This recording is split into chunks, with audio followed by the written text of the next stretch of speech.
Di sini saya akan menjelaskan pengertian pesan negatif.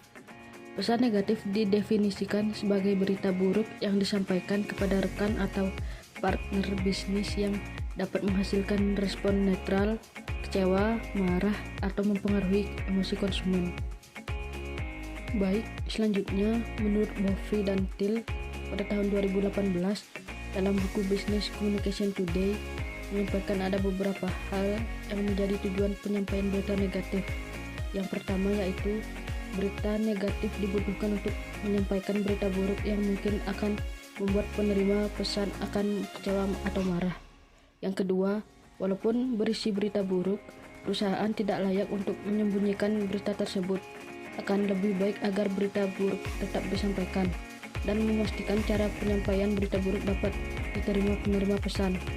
Yang ketiga, penyampaian berita buruk membantu perusahaan untuk menunjukkan niat baik atau goodwill perusahaan. Yang keempat, dengan cara penyampaian berita buruk yang baik akan meningkatkan citra perusahaan di hadapan konsumen dan pada akhirnya akan meminimalkan masalah di masa depan. Menurut penelitian Jung dan Sok pada tahun 2017, konsumen cenderung menyukai permintaan maaf perusahaan dalam memperbaiki layanan yang salah. Baik, di sini saya akan menyampaikan tentang dua pendekatan penyampaian pesan negatif. Yang pertama, pendekatan langsung. Pendekatan langsung antara lain dengan menyampaikan berita buruk di awal, kemudian disusul dengan penukunan fakta dan diakhiri dengan penutup yang sopan dan positif.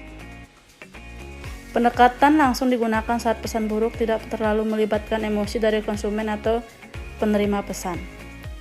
Yang kedua, pendekatan tidak langsung. Pendekatan tidak langsung dalam penyampaian pesan buruk diaplikasikan pada saat ada keterlibatan emosi yang tinggi dari penerima pesan.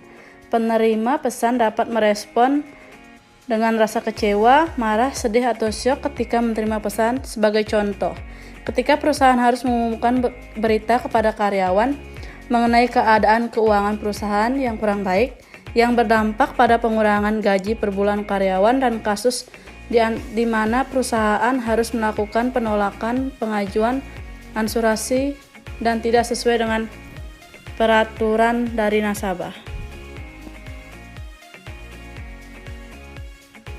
3 langkah proses penulisan pesan negatif. Yang pertama, merencanakan pesan. Ada beberapa hal yang harus diperhatikan sebelum perencanaan dapat dilakukan.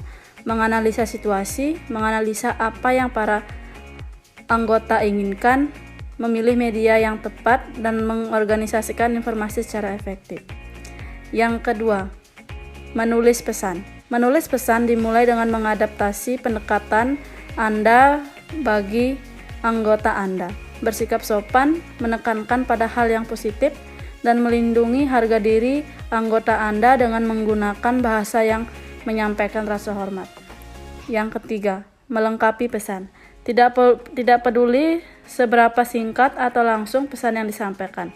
Dampaknya maksimal dengan memperhatikan hal detail seperti mengkoreksi pesan, merevisi pesan, dan mendistribusikan pesan secara tepat.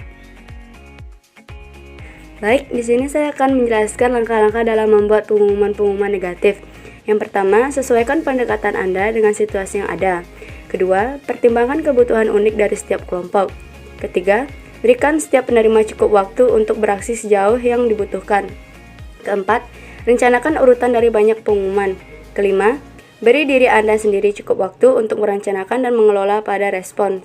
Yang keenam, cari sudut pandang positif, tetapi jangan memancarkan optimisme yang keliru. Kemudian yang ketujuh, minimumkan elemen kejutan kapanpun dimungkinkan. Kemudian yang ke-8, carilah saran dari ahli bila Anda tidak yakin. Baik, di sini saya akan menjelaskan tentang tujuan utama mengirimkan pesan negatif dari Buffy 2007. Yang pertama, menyampaikan berita buruk. Yang kedua, memperoleh penerimaan tentang berita buruk tersebut. Yang ketiga, mempertahankan sebanyak mungkin niat baik dengan penerimanya. Yang keempat, mempertahankan citra baik organisasi. Yang kelima, mengurangi atau menghilangkan kebutuhan korespondensi tentang hal tersebut di waktu yang akan datang. Sekian dan terima kasih.